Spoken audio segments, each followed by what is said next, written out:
The reference for this painting comes from a photograph I took all the way back in 2014.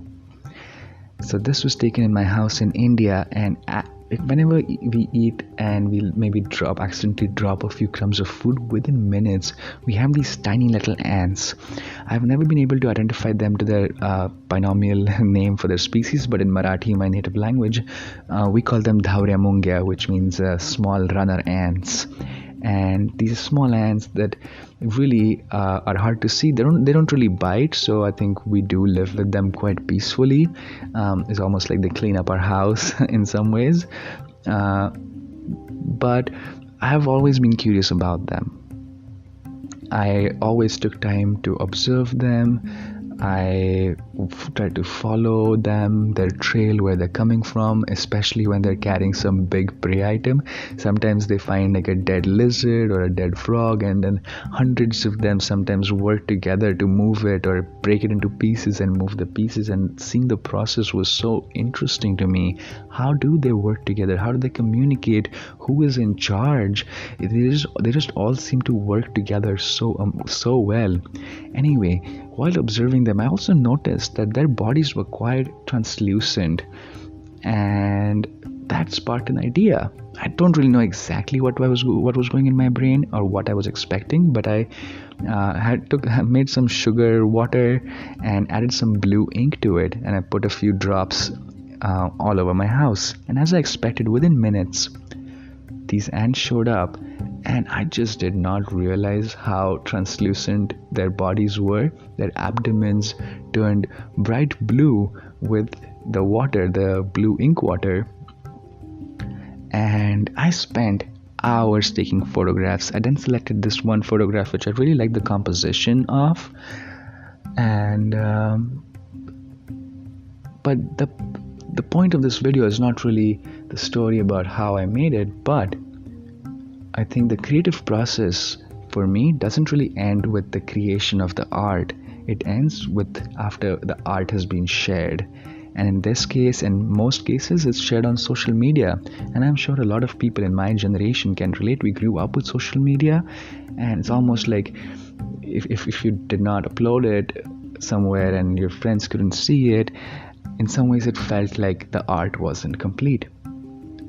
So here I was, I uploaded the photograph and forgot about it. My value systems changed in many ways. One of the big change was that as I grew older as a wildlife photographer, I realized the art was actually in leaving the animals alone, leaving the organisms alone.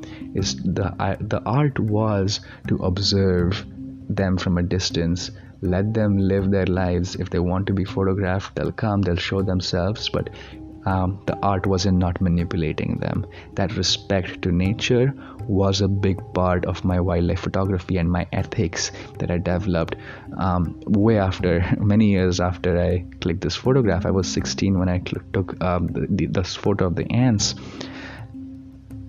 But interestingly, as I grew older and I kept sharing my photographs, I also connected with other like-minded people from around the world who also believed in similar ethics of not disturbing wildlife while photographing them.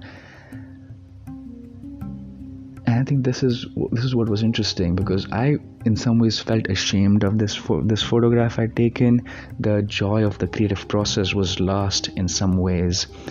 Whenever I felt a mental block for painting, and I told my parents, I don't really feel like painting anything, I don't know what to paint. Sometimes they're like, oh yeah, what about that picture, the photograph of the ants drinking the blue water? That was amazing. Maybe you could paint something like that. And I always kept pushing it because I really wasn't proud of it. But now when I think of it, I was really afraid of the cancel culture that is developed around social media.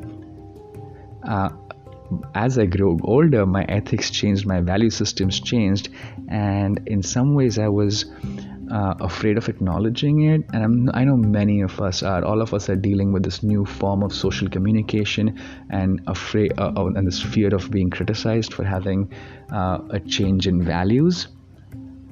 And again, as I'm growing older even more, and my values systems are changing and ethics are changing again, I feel that there's a need to look back, acknowledge that yes, my ethics did change, my values did change, and moving on with it.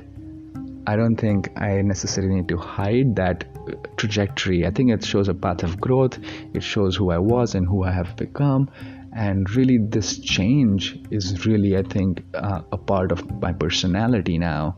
We are constantly changing, and we're never really the same person over time. So I really wanted to make a video for this and talk about the creative process, ethics, changing value systems, and cancel culture. Hope you've enjoyed this video, and let me know what you think in the comments below.